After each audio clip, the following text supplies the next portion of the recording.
Hello, my name's Andrew. I'm one of the developers here at PTFS Europe.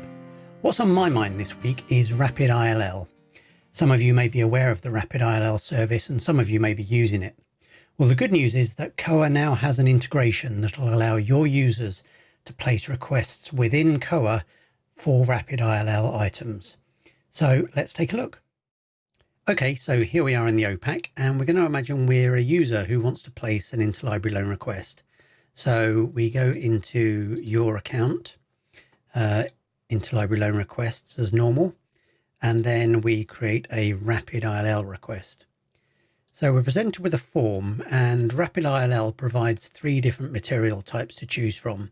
There's article, book, and book chapter. And obviously the fields that are presented will vary according to the material type that's chosen. So we'll try article. And I'll just grab some metadata from over here. So what we're going to do is we're going to supply the metadata we have, which is an article title. We also have the ISSN, and we have the year of publication. So all I have to do is then choose a library and click Make a Request. What that will then do is create a request within Koha, and it'll also contact Rapid ILL to try and place a request with them. So we can see that it's saying the item was requested. And if we look at the metadata, we can see that we've got the metadata we entered, but we've also got a Rapid ILL identifier. And that's come back from Rapid ILL, and that's the unique identifier for this request. Now, it's sometimes the case that when a user's placing a request, they don't have very much metadata. But the Rapid ILL integration with Koha allows staff members to jump in and complete any missing metadata prior to the request being created. So let's take a look at that.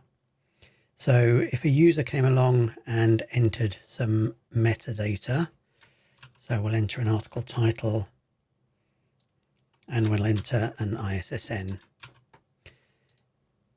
Choose a library and make the request. So that's actually created a local request, and it's tried to create a request with Rapid ILL.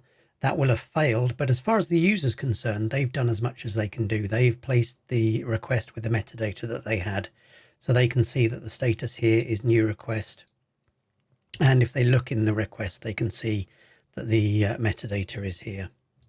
So it's now down to the staff member to identify that the request has been placed, that the request failed, and to remedy whatever the problem is. So let's look in the staff interface to see how that looks. So if we go into ILL requests, so here's the request that the user created.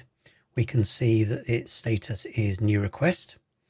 And if we look over in the staff notes here, we can see that an error came back from Rapid ILL saying that year or volume must be specified for the request to succeed. So at this point, the staff member can go into the request, they can edit the item metadata, they can fill in the year of publication, which is one of the missing fields, they can update the metadata, and then they can try and place the request again with Rapid ILL. And we can see that that's actually succeeded now. The status is requested, and we've got a Rapid ILL identifier. If we look in the request log, we can see that the status has changed from new request to requested, and that the Rapid ILL request succeeded. So that's how, if a user is entering information that's incomplete, a staff member can come along, complete the missing information, and then place the request. On the staff side of things, we try and do as much as we can to help the staff member fill in the form to ensure that their Rapid ILL request will be successful. So let's take a quick look at that. So if we create a request on the staff interface, we can see we're immediately told what information we need to fill in for the material type that's been selected. Obviously that will change according to the material type. So for journal article, we need to fill in these fields. So if I start doing that, we can see that the hints at the bottom are changing as we fill in the information. And then once I've filled in sufficient information for Koha to contact RapidILL and see whether a request will succeed, it'll do so. I've filled that into the wrong field. There we go. So what it does now is it contacts RapidILL, and when it comes back, it will say whether this request will succeed or not. So we can see that now it's saying the item's available for request. So I have confidence that when I click make request, that request will succeed. If an error has been made while filling in the form, say for example I'd mistyped this ISSN, RapidILL is contacted and will come back and explain why the request will fail, and in this case it's because the ISSN is invalid.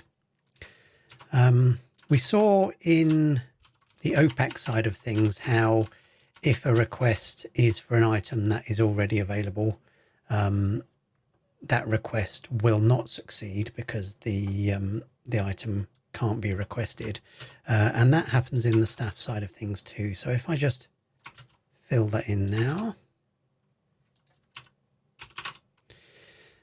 we can see that once again RapidILL is being contacted and we're being told that the item is locally available. So all the way through we're trying to help the user, we're trying to maximize the chances of the request metadata being supplied correctly and sufficient metadata being supplied for a request to succeed.